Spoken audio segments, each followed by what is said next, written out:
So we'll get started. It's a few minutes after.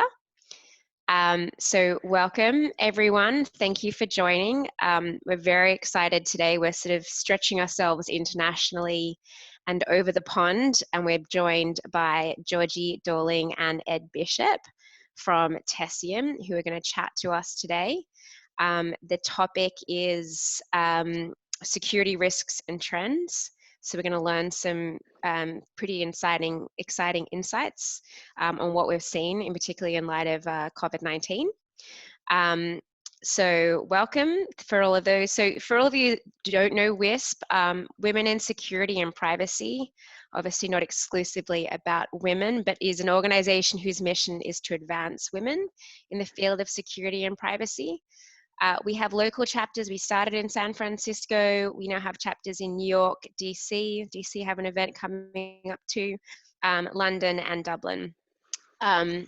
So as you might have heard me mention on the last call, Christina and I, Christina, who's my co-host in this, specializing in security, had really grand plans to do all these in-person events this year and have a cracker 2020, and then COVID-19 hit and we were forced to rethink things. So we're really grateful to Tessian, who have enabled us to do this live webinar series, and really excited to speak to Georgie and Ed from Tessian today. So before we get started, just a quick housekeeping. You are all on mute, so don't worry.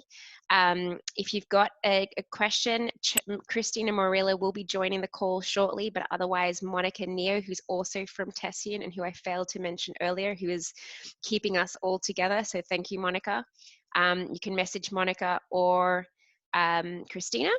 We're going to have 2 polls during the call, so really great if you can participate. And we will reserve time at the end of the call for questions. For those of you who are not familiar with the format, 5 questions as the title suggests, and so we should go through them relatively in good order and have good time to speak to Georgie and Ed.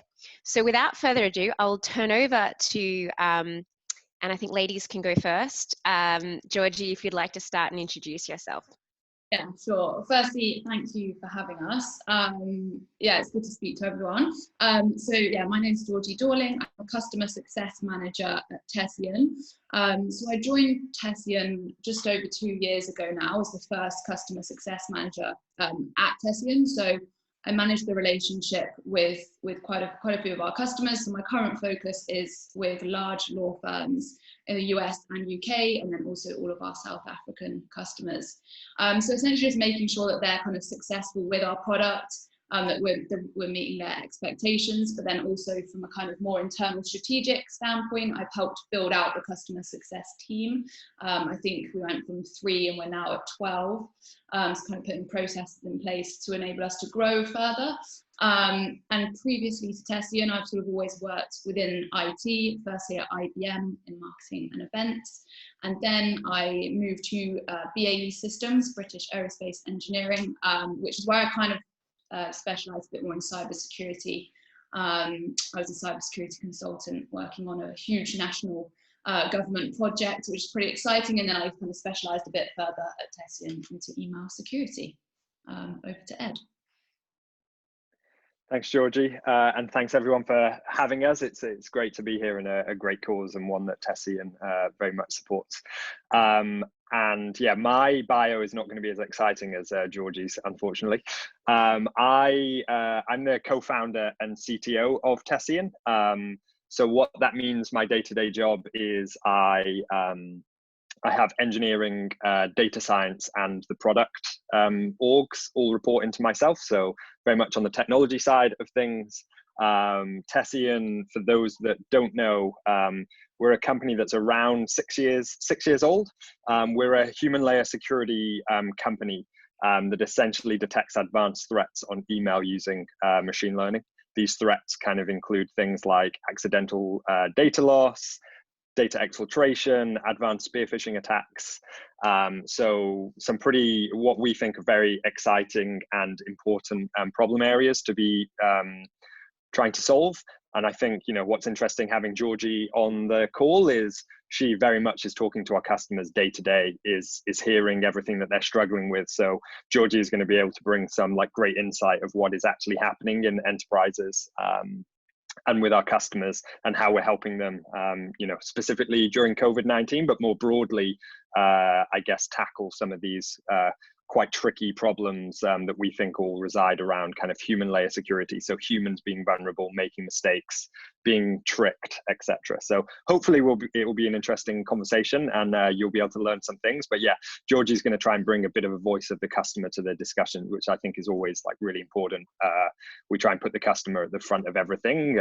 Essentially, that's who we're there to help protect. So yeah, I'm excited to kick things off. Great. Well, thank you both. Next slide's Monica. I think we're going to go straight to the poll first. So just quickly to get a sense of who we're speaking to. You know, we tend to ask these questions in our events. So if you wouldn't mind turning to the poll and letting us know who you are. And everyone's diving in, which is great. I'll give you a few more seconds. Fantastic. All right, 5, quick, 4, 3, 2, 1. All right.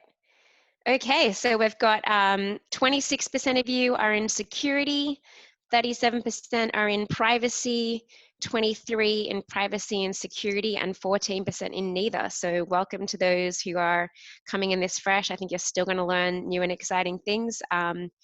But you know, welcome for those who are in the thick of it. This will definitely be of interest to you. So let's dive right in to our first question, Ed. So I think, Ed, this is probably perhaps a good place to start with you, really. As we all know, I mean, I'm working from home. We're all working from home. We all get to see, because everyone's living rooms and kitchens and everything else these days. So with most workforces have gone fully remote as a result of COVID-19. So what kind of insights can you give us into the security risk trends that you've seen, particularly at Tessian, as a result? Sure, yeah, definitely happy to pick this up. So, I mean, we're seeing a lot of change, right? I think everyone can agree that COVID-19 obviously took the world by surprise, but it's also taken companies by surprise in the way that they're having to work. They've suddenly gone from, you know, people are using the phrase of having, you know, maybe 5 offices to suddenly having 500 offices, where everyone's individual homes are now an office that an IT security team need to think about protecting. So broadly, that shift has introduced a lot of challenges for security teams and for our customers. But in terms of like what security risks we're seeing regarding COVID-19, your email sending has increased for sure. That's just because you can't communicate you know, with people next to you. You're having less in-person meetings. So you would just expect the email sending and instant messaging to just be increasing, and that obviously introduces like new security vulnerabilities and risks. So one thing that we're seeing, which you know shouldn't be any surprise, is the kind of work device, personal device worlds are merging. So what that means is you maybe have a work laptop and you've been given that and you've been told, hey, now you work remotely. But then you get asked to print something. And you can't print something because your work machine suddenly can't connect to your home printer because your IT team have done a good job at locking down USB or Bluetooth connections. So what's the first thing you do? Well, you probably think, well, I'm just going to send that to my free mail account so that I can print it on my personal device and print it. So, you know, we bucket this in a category called like data exfiltration, but that often has this kind of tint of like maliciousness, or like the people are trying to break the rules, or like they're bad actors. But often like the malicious insider just doesn't understand their IT policies. They don't understand why suddenly taking a sensitive document from their work computer and sending it to their free mail account might cause any problems, like that it might breach some customer data requirements. So we're seeing data exfiltration increase along with email sending. The other is, there is also the malicious side of the insider, which is there's a lot of uncertainty about jobs, people losing jobs, people being furloughed, and that's just making people nervous and scared. And when people get nervous and scared, their first instinct is, you know, or like sometimes their first instinct might be, oh, it'd be really handy if I had access to that document if I did get let go, so that it would help me find a better job, or it would make me more appealing to someone that, another employer. So that's the side which is, maybe you're losing IP, maybe you're losing company secrets, because people are just nervous and unsure, and they're going to maybe just say, it would be great for me to have this backup of this document that I spent a lot of time working on. So that's kind of like true malicious insider data exfiltration. The other thing to mention is, obviously, I mentioned like personal devices. They are like completely insecure, and well, often insecure and completely invisible to your IT teams. Like they don't know what's going on there. They don't know how well protected it is. So, maybe myself, I have a pretty powerful computer in the office, and I have a less powerful laptop now. So maybe something that I used to be able to do in the office, I can no longer do on my work computer. Yeah. So maybe I'm naturally going to look at my, powerful personal computer and be like, hey, maybe I can use a tool there. So it's all of these gotchas where people are they're working on an environment that they're not confident in, they're unsure about, and they don't really know where the policies or rules stand. So And then don't have the tools, don't have the, don't necessarily have what they'd have in their own offices, the printers or other sort of computing power, multiple screens, for example. Exactly. And that's introducing risks of data infiltration. What about sort of not working on VPNs or things like that as well? Yeah, so we're seeing security teams play catch up. I think ultimately people are going to emerge from this with a much stronger work from home capabilities and a much more secure way of working from home. So there's going to be some positives that security teams can take out of this, I guess, rush or panic, that some teams are going through. And I should say some companies are really well set up for this, and some people maybe have already adopted remote work and saw that this was maybe the way that the world was heading, and they've kind of seamlessly moved into this work from home kind of model. And that's kudos to the company and the security teams that have set up a seamless work from home. But yes, I think we're seeing new services, VPNs, people who didn't necessarily used to be on the company VPN being added to VPNs. We're seeing those VPNs then break because suddenly there's just so much traffic heading through that VPN that was not anticipated for. So yeah, I think there's a lot there. And I think this segues nicely into another threat that we're obviously seeing. I'm sure a lot of people have read about this, is inbound phishing attacks are on the rise, trying to take advantage of COVID-19. And just to give you some examples of that, you mentioned VPN. They're the types of phishing attacks that attackers and malicious actors have started using, which is smart, right? There's a lot of uncertainty. As an employee, I'm probably expecting emails to come through saying, hey, we've signed up to this new video conferencing website. Hey, we've signed up to this new VPN. You need to log in and sign in here. So we're seeing malicious actors try and take advantage of this, try and take advantage of the uncertainty and essentially the human vulnerability of people being confused and maybe scared and stressed, and they're working from home and they've got their families running around. It's not a perfect working, it's not perfect working from home in any means, especially if you've not invested in a remote work kind of setup, home office, or etc. a live-in nanny. Yeah, exactly. So all of those contribute to these all of these contribute to this kind of uncertainty. And attackers love uncertainty, and they try and take advantage of it. So we're going to dive into some example phishing attacks you just mentioned in next. But before we do, I think, Georgie, you have some insights, I'm sure, from what your clients are seeing firsthand, in terms of, again, moving all of a sudden from, from office to fully remote. So what are we seeing on the client side? Yeah, I mean, there are some very sort of specific things. I work with a lot of law firms. So what I'm hearing from them is kind of, can they still be compliant with the laws? In a lot of law firms, they have a lot of paper-based processes where they might need, wet signatures or people witnessing of signatures. So a lot of that is they've had to shift to using, DocuSign and tools such as that. I'm also seeing a lot more scrutiny on sort of restricted applications. For example, Zoom has been in the press a lot recently. Yeah, we're still sort of using it at Tessian, but some people have kind of blocked users from using it at all, or at least put in policies or guidance as to how they should be using it securely. And then also things such as, and this kind of surprised me actually, this is one thing I didn't really think of, but ensuring that any sort of internal newsletters or company memos stay on the corporate network.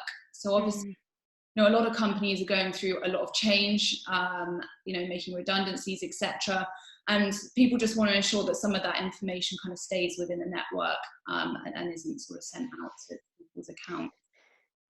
So it sounds like just there's a lot of uncertainty, a lot of a change, and that is prime opportunity for, you know, malicious activity to take advantage of, which is going to segue lovely into our next question, which I know a lot of you are interested in. So, you know, again, I think Ed, probably a good place to start with you. What are some of the latest phishing and spear phishing trends we've seen as a result? And I'm actually going to pull up some trends we found earlier. So Monica, if we can go straight to the next slide, which actually is a nice chat. So we mentioned Zoom already. So Ed, do you want to talk through what happened in this scenario that you saw? Yeah, so it's important to note that these are emails that Tessian as a company have received as well. Oh, wow. So obviously we're running our own software in our own on our own email network. But yeah, it's important to note that these kind of different types of attacks are against we're a 160 person startup. Imagine how many attacks a 10,000 person enterprise is receiving. So it's kind of scary actually that we see so many attacks on our own network, and you extrapolate that out and you look at our larger customers and just the sheer quantity of attacks and the increase that's happened during COVID-19 is scary and something that definitely needs to be addressed. So just walking you through this attack, I mean, it's relatively simple what they're doing. They in the display name, so this is the thing where you would normally have your name, they put zoom_meeting@tessian.com. So, you know, that isn't actually an email address. That is where you would normally have your name, which would be like Edward Space Bishop for myself. And they're just trying to trick the user that it's coming from our own internal email network.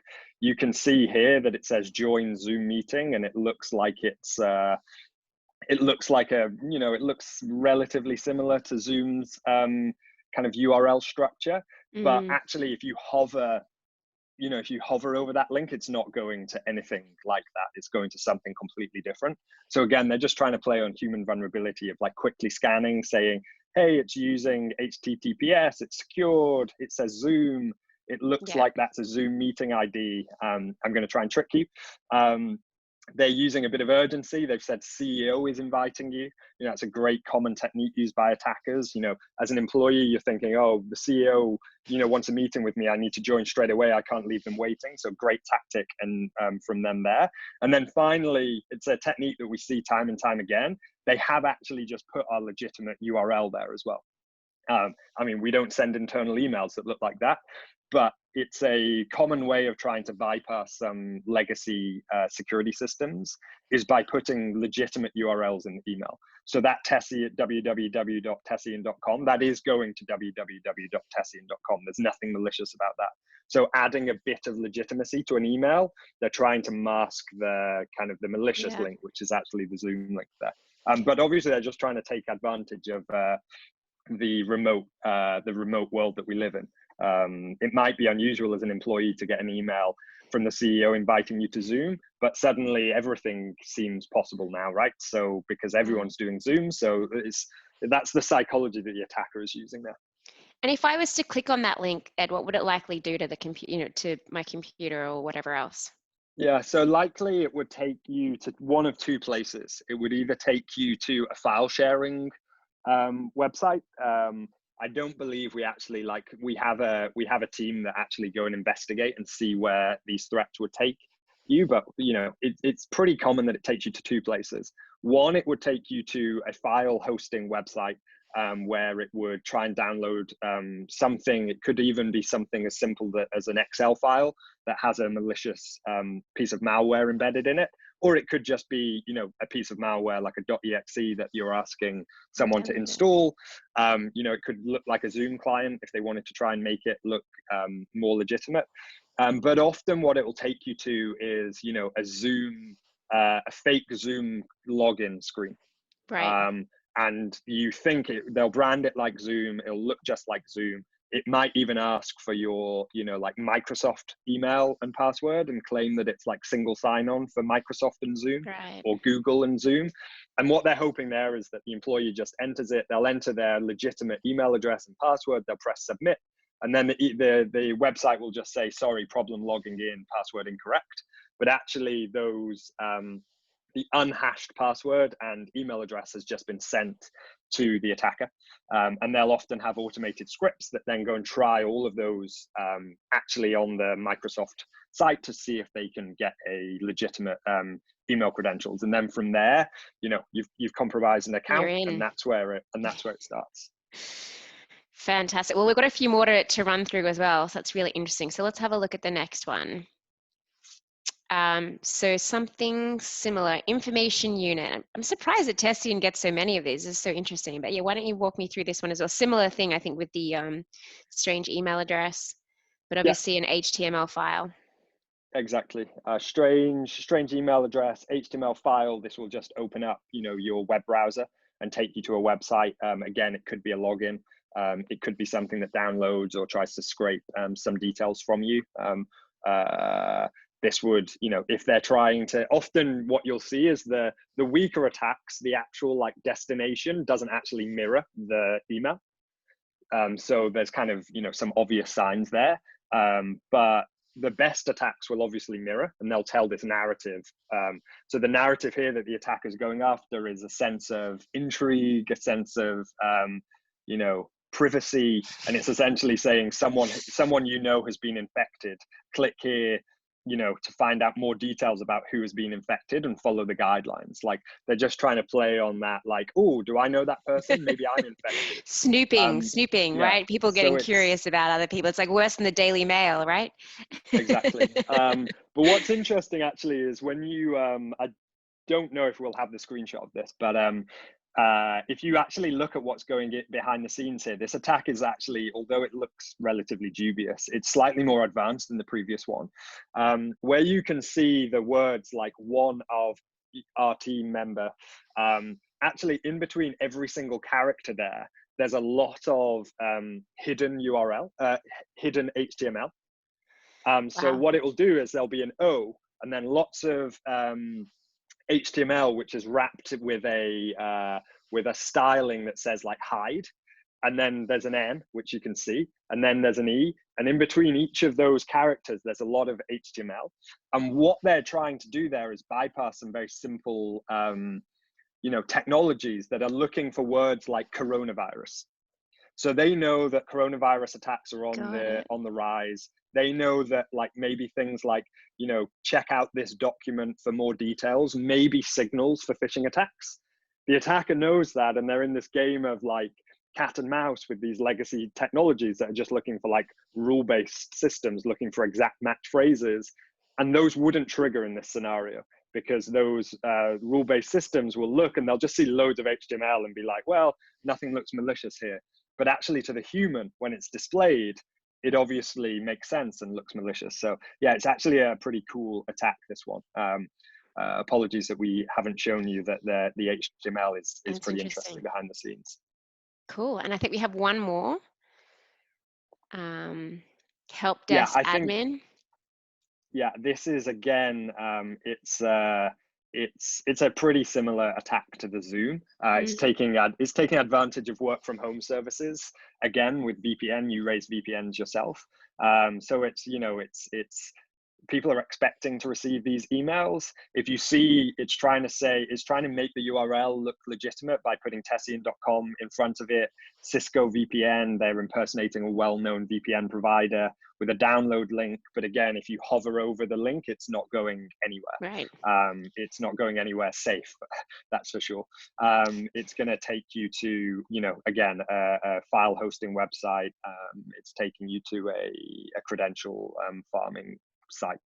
See, Ed, if only these hackers had like maybe an editor or someone working on their grammar, I think they might be much more effective, don't you think? I do agree. Yeah, it's kind of it's scary the extent. I mean, if that was the people... capital A, I might have clicked. But my keen eye would the lawyer in me would be like, I'm on to you. Exactly. Really and interesting. This is why our approach to security, I think we'll maybe touch on it slightly later in the presentation, using machine learning, is like, just like you've identified a signal there, right? You've basically identified a signal like poor spelling, poor punctuation, poorly capitalized sentences, weird spacing. Like, they are things that you associate with a phishing email. But a legacy, it's very hard to codify that. It's very hard to say, like, if sentence begins with lowercase, then phishing.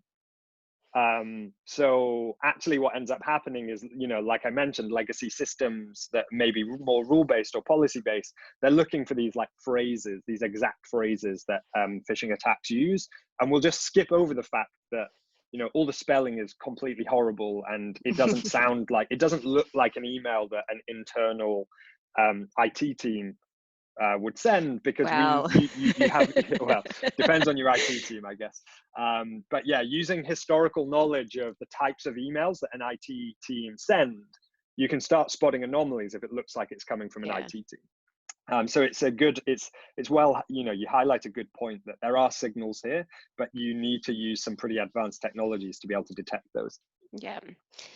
Okay, so I think, this is really interesting to see, what you've seen and some great examples. I think sort of the natural next question, which we're going to lead into, and I think, Georgie, really great to hear from you, is, we're seeing this uncertainty, people don't have the right tools, everyone, and God knows what anyone's doing on any given day as well.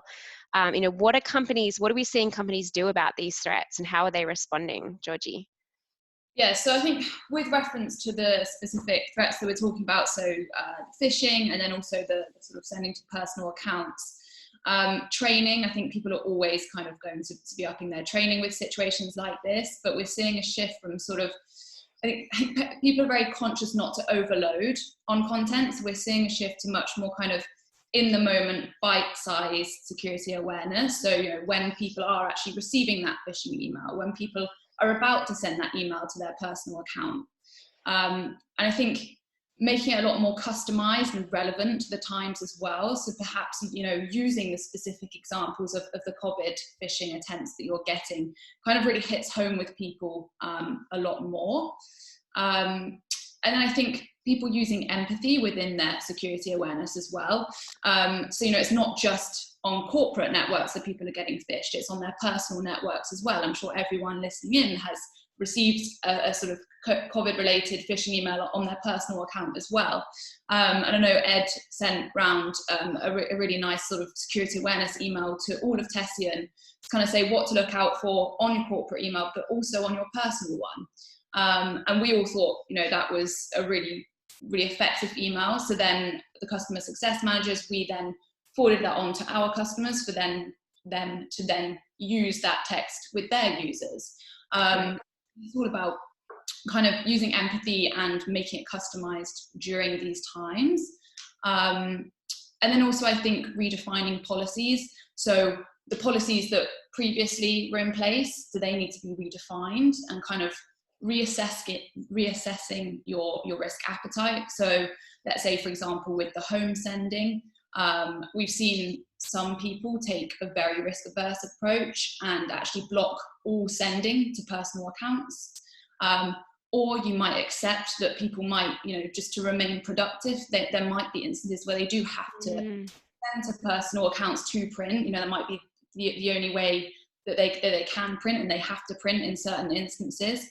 But it just maintaining visibility of that, and ensuring that they're aware of it in real time, so they can follow up if necessary, for example, and say, you know, we understand that you might need to do these things to remain productive, but please ensure it's permanently deleted, for example. So we're seeing kind of differing approaches. Yeah, I can imagine that you need a degree of flexibility in these times, right? But on the same hand, I'm guessing, you know, you also need to be very aware of your risks. So I guess insights and data becomes more helpful, I'm guessing. Yeah. So I think, I mean, there's a very fine balance between being secure, but then also enabling your employees to so I think, yeah, with the Tessian tools as well, we've definitely seen a move from people kind of being in silent or monitoring mode to moving our tools to kind of live in the moment warnings and education. I think, and kind of what, as Ed said, you might go from 5 offices to 500, and you just sort of feel like you don't have a handle on things. So by enabling kind of in the moment warnings, that can help security teams feel like they have more of a handle on the situation. And I think like full network coverage as well. So, you know, for example, some people might just not have mobile coverage set up, or, you know, iPad sending. So again, with a very dispersed workforce, ensuring that you have kind of full 360 protection can sort of just give that assurance that, you know, everything is being checked, whilst people, you know, might be working on different types of devices. And then also, yeah, as you said, using data insights. So we're able to provide a lot of information on who your kind of, what we call the sort of highest risk users are, the ones in your firms that are receiving the most phishing emails, or the users in your firm who are sending the most emails to personal accounts. So how can that information be used to feed into, you know, it might be your security awareness strategy and some more targeted response to those users. Yeah, and then I guess kind of on a more general point, that no one really knows 100% what the right thing to do is.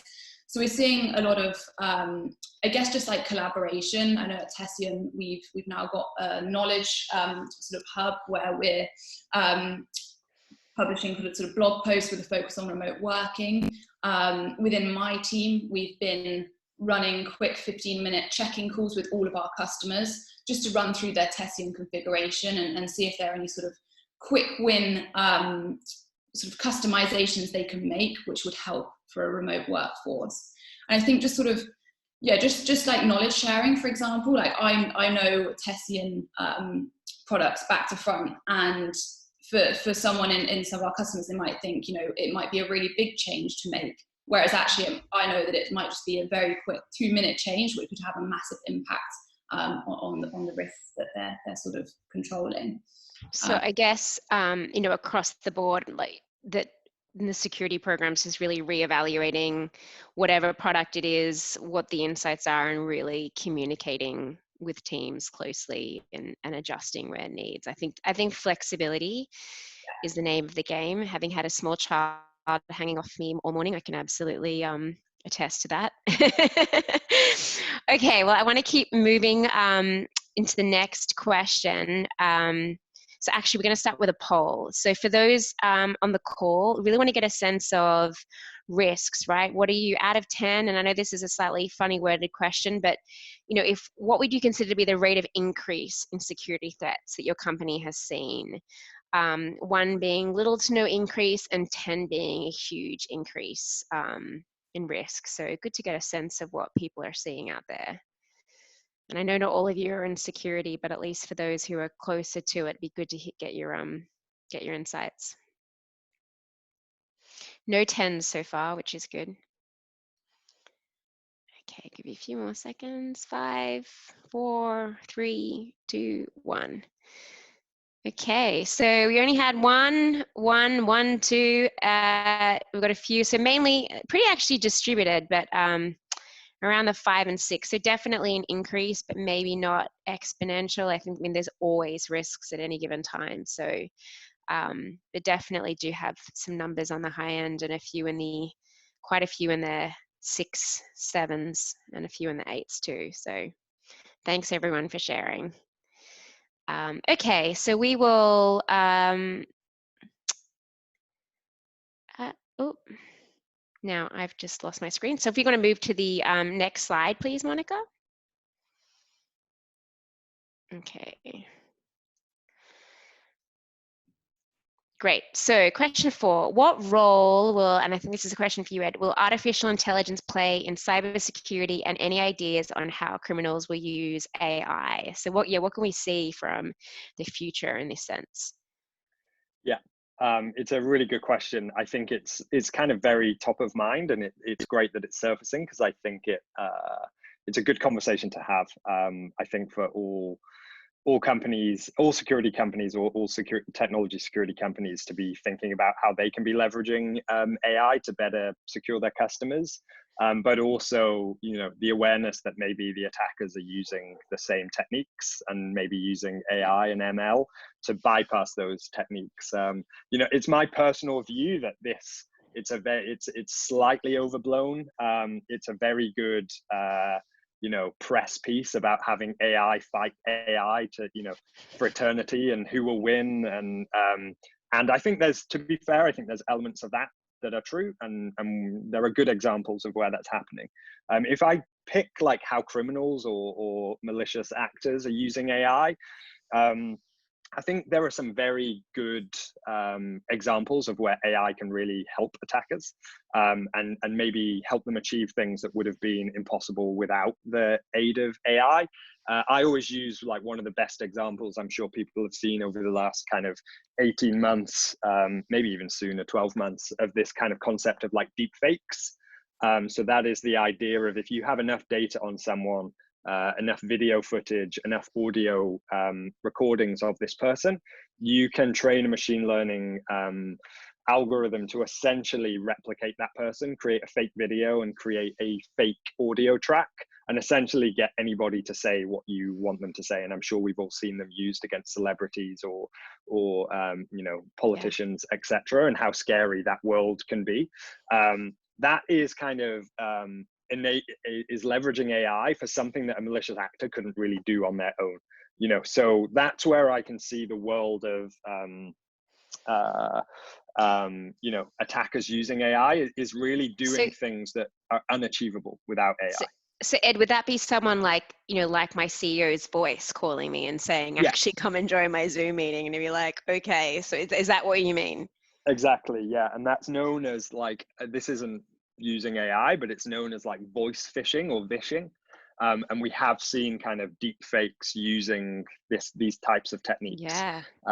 It's the thing to note is it's also expensive to run, right? So the attacks that we've seen there, that in the previous example, they were quite cheap to send, and I think you can see that in the quality of how well those emails were written and the care that was taken to write those emails. They are, write an email and send it to as many people as you possibly can and hope that a couple of people click the link. They are not highly targeted, highly curated, highly thought after, and the more curation, the more expensive the attack. So you're kind of going for less people, but like you're hoping it's more successful. So we have seen AI used in vishing, and that is, like you said, it's taking a recording of maybe a CEO and getting them, there's enough examples of them talking on YouTube that you can record that and then turn that into and essentially type what you want them to say, and the audio track is very convincing. So then you can voice phish someone saying, hey, I've just sent you a email for an invoice to be paid. Can you make sure that you do it in the next 2 hours? And it's a much more convincing attack. So that's kind of where I think I can see AI being used, which is anything that AI is really good at: audio, images, video, anything which is like big data, heavy data, that humans are not very good at doing. Now, the counter argument to that I always give is, criminals are not going to go to AI as their first tool because it's too expensive. They're going to go for the path of least resistance and the cheapest attack. And, it is far too easy today for an attacker to send a spear phishing email and it get delivered to the intended recipient. And that still remains true today. So why would they try and use AI for phishing, spear phishing? It's the most used attack vector. The majority of data breaches occur through either human error or phishing emails. They don't come from advanced, voice phishing that uses AI. So there's kind of a bit of a path of least resistance. And that's why I think this world of, AI fighting AI is slightly overplayed in the media, because quite frankly, if I want to send anyone a spear phishing email, I can do it. And that is the world that we live in. Now, how can we're obviously huge believers in artificial intelligence being used on the defensive side. We've already touched on some of those examples where we think machine learning can give you an advantage. And for us, it's about understanding historical emails, using that huge data set from your emails. We like to say that your historical email data set is kind of your asset. How are you leveraging that asset to better protect your people going forward? And I don't think people think about like their email network like that, or their email data sets like that. They think, oh, that's Jane's email inbox and that's relevant to Jane. But what we think security teams should be thinking is, how can we use that data set we have already invested in and spent money on, and it's already built up over time? How can you leverage that to better protect Jane going forward? Right. So we think that to stop the most advanced attacks, you need to understand Jane's historical email sending patterns, what Jane's relationships look like, how she normally communicates, how her counterparties normally communicate with her. And then you can train sophisticated machine learning algorithms to detect subtleties like, that person would never misspell an email. That person would never not capitalize a letter at the beginning of their email. It's very unusual that that person is, asking for an invoice without seeing in this other person. And that's where we think that, where security is heading with artificial intelligence is on the defensive side. And we should just keep investing in it, because it's going to be a gift that just keeps on giving. So until we actually get really good at not clicking on those emails, and people not being human and wanting to know who's infected in their offices or get freaked out about their CEO, we're going to continue to see these very straightforward attacks, because it's just not necessary. Exactly. Right? And I think there's this misconception that people think that like sophisticated attacks get through existing defenses. It's like, we like to say that as soon as there's a rule, attackers are just going to reverse engineer that rule and just bypass it. So we actually don't like the word like sophisticated, advanced attacks. It's actually just so many attacks are getting past your existing defenses. It doesn't even need to be sophisticated, and it's really cheap to do. And once you've worked out how an existing email security tool works and the rules and policies that exist within those email security tools, it's very easy to use publicly accessible information to find out who else uses those tools, and just use those exact same attacks against all of those, all clients of that email security provider. So I want to jump on to the last question and make sure I've got some time for some questions as well. So there are plenty of examples where traditional cyber methods prove ineffective. Why? And will attackers always be a step ahead? So I think this is somewhat similar to what we were just talking about. But I think going on to what you were just mentioning, Ed, around, the argument for using machine learning, and how do we, if things are so simple and yet, attackers are getting in, how do we make sure we're ahead of that? Yeah, I'm happy to take that. I mean, I think I've maybe accidentally answered this in the previous question. But essentially, yeah, I mean, for us, it boils down to traditional cybersecurity methods are rule-based or policy-based. And even if, it doesn't look like that, from an interface perspective, like the actual mechanics of how the security works is rule-based and policy-based. And, they'll look for, are there 2 characters difference in the domain to and you set that policy, and then the attacker knows, okay, well then I just need to do one that is 3 characters difference. And as soon as you get into this world of cat and mouse, you set a policy, an attacker's gonna get past it. You tweak the policy, the attacker's gonna get past it. And that's a world where we don't think there's kind of an end, nor do I think that that's a sensible kind of strategic approach to security. We like to think about use data, use your existing data, and you don't have to worry about rules and policies. Just trust your existing data trust the advancements in technology with, there's been amazing advancements with Tessian couldn't have existed 6-7 years ago. Doing what we do today, like the advancements of being able to run such, process such large amounts of data, be able to run machine learning algorithms in real time, advancements of those machine learning algorithms, like take advantage of this kind of paradigm shift that we're in at the moment, leverage your existing data that you've been investing in and that you hold to actually be able to prevent these kind of attacks that are getting past your networks. And this isn't just true for inbound attacks, it's also true for human error, misdirected emails, data exfiltration. These are kind of all areas that we look into. It's all about understanding relationships, people's historical habits, and then training machine learning algorithms to detect the anomalies. And Georgie, what about on the customer side? Like, are our customers going to be forever sort of defeated in their inefficiency of training and awareness? Will these attackers always be ahead, or have we found that there's other ways?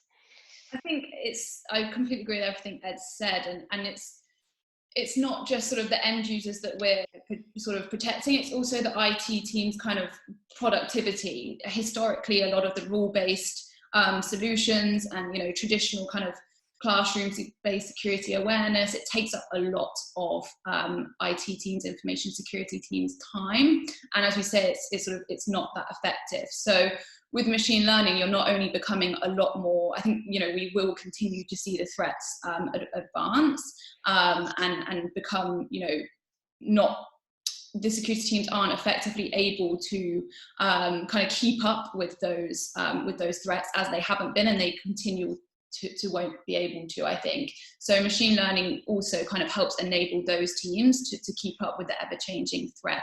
And by using the email data, you're kind of protecting against the future, because that data is constantly changing and the threats will change with it.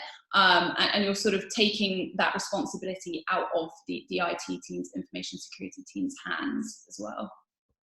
Yeah, so I think just one attendee just asked, but there was some of an answer there, but I guess you could direct to it specifically. So, lots of discussion around technology, but do you think that there's still a place for training and awareness to counter against phishing? I think you mentioned earlier that it was a key thing that customers could do, but interested in your view on other tools that a security program could leverage.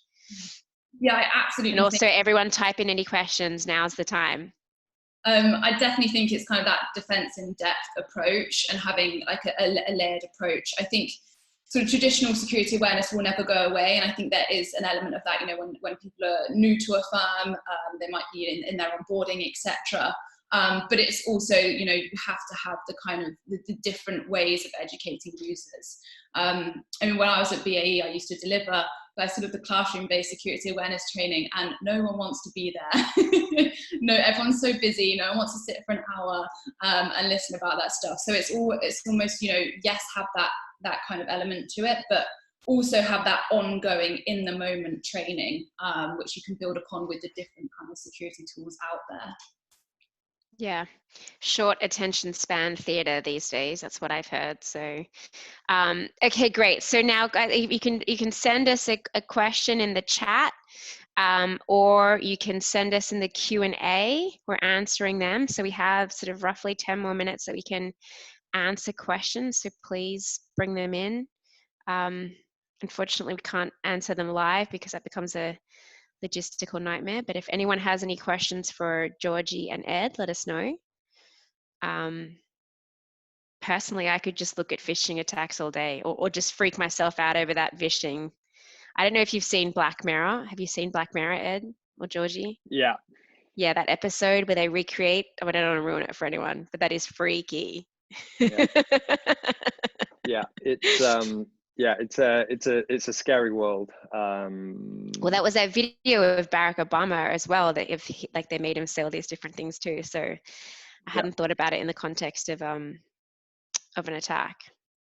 Yeah, exactly. Yeah, I mean, I think there are, it's going to increase for sure. It's going to be very convincing, but like I said, I think they will be highly sophisticated attacks, maybe ones reserved for, state attacks, or very targeted to very large customers where there's a big, there's something big at the end of the hook. I don't think we'll see, advanced phishing being used against, every company in the world. I think it's too expensive to run. But I think you made a good point earlier in that, like, when it's just so simple to send someone an email and have them click, when people still do it despite all of the training and everything else. Okay, so we have a question from Heather. If you learn about someone's good spelling, is this able to block attacks using their account? So for example, if you're able to kind of identify these factors, right? If are you saying, Heather, from the attacker's perspective?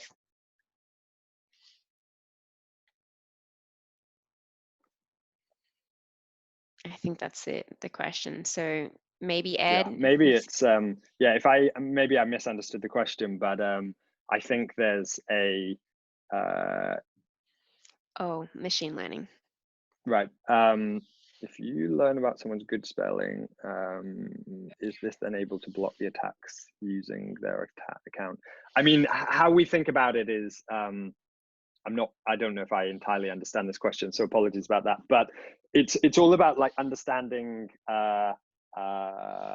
like how you communicate and how other people communicate with you. So you might use good spelling and the other person might use bad spelling. And if it's usual for them to use bad spelling, then you'll learn that and you won't flag it as unusual. I think maybe this is getting to, if an internal person's account maybe starts using bad spelling, could you block the account because maybe it's an example of someone's account being compromised? At the moment, we don't. That's certainly possible. We don't do that automatically. How we would handle that is we would raise an alert to the security team, and then they could go and take action themselves. But apologies if I completely misunderstood that question. But it is a good point that every single phishing attack that I've ever seen just seems to be so poorly worded or atrocious spelling. You just think that they'd get that right, and then you'd get way more of them through. Yeah, I think, I mean, I can definitely attest to seeing some very, very highly advanced spear phishing attacks that don't fall under that. It's just a numbers game, unfortunately, that like you'll get more poorly written phishing emails because they're cheaper to run. Right. But the scary thing is that 5 out of 100 might be very well tailored and very convincing. Back to the security and awareness question, we do believe that is a big part of a security strategy, but we like to say you can't rely on your people being security experts. So you can train away a good amount of, here's what a, really poorly written phishing email looks like, watch out for it. But those highly targeted, well thought out attacks, they're very, very convincing. And unless you know how to look at email headers and understand different IP chains, you're never going to be able to detect them yourself. So yeah, we just don't think you can rely on it as kind of your final layer of defense. Okay, so we've got 2 questions on the Q&A, Ed and Georgie, if I can direct you there. So question 1, are there specific things that we can identify that might make someone a target for larger attacks? Is there certain risk factors? And even on the client side, Georgie, that we might have seen? I think, so if someone's been in the press a lot recently, we see them hit a lot more with targeted attacks. So for example, if, I've seen it before where someone's got a new CTO, they've moved from one law firm to another. And within, there was a news article about that and it said, who was in their new team. And then all of a sudden you're giving the attacker these kind of little nuggets of information that they can use in their attacks to make it more believable. But then I say and then anything on LinkedIn as well, the more you publicize, the more the attacker has to use. In terms of during this time, I'd say we've seen a massive increase in everything sort of COVID related, to be honest, and that's kind of every industry. I don't know, Ed, if you've got anything to add there. I would, the only thing I would add is this isn't COVID related. This is just just generally how attackers think is, unfortunately, a lot is available online about people's email security posture. So, you know, have they set up their email authentication records like DMARC correctly? That is publicly accessible. I can go and find exactly which brands I can go and impersonate within minutes. So as an attacker, I'm going to go and try and leverage that open source data. I can see often which security products people are using, whether the customer is a Microsoft customer or a Google customer. And as an attacker, I can use all of that knowledge to then tailor my my attack. So what I would do is I would find who's most vulnerable using open source, publicly available data to find out which, you know, which brands and companies are most vulnerable. And I would go and start impersonating them. Just because it's far easier if you haven't set up your email authentication records correctly, for example. Interesting. Okay, so we've got another question. In your experience, what has been the most effective means of communicating the increased threat of cybercrime, i.e. BEC, which I think is business... email compromise. Email compromise, yeah, phishing and social engineering to your employees or customers? It's a great question, and I think it's one that, yeah, it's one that I think people maybe overthink.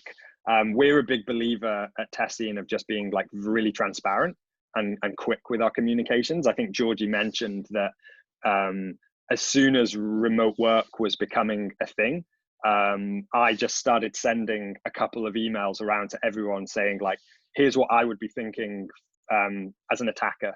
Here's what I would be doing. Here's the things that you should be watching out for. Here's things as a company we are protected against. And here are things that we're vulnerable against, you know, in a work from home model.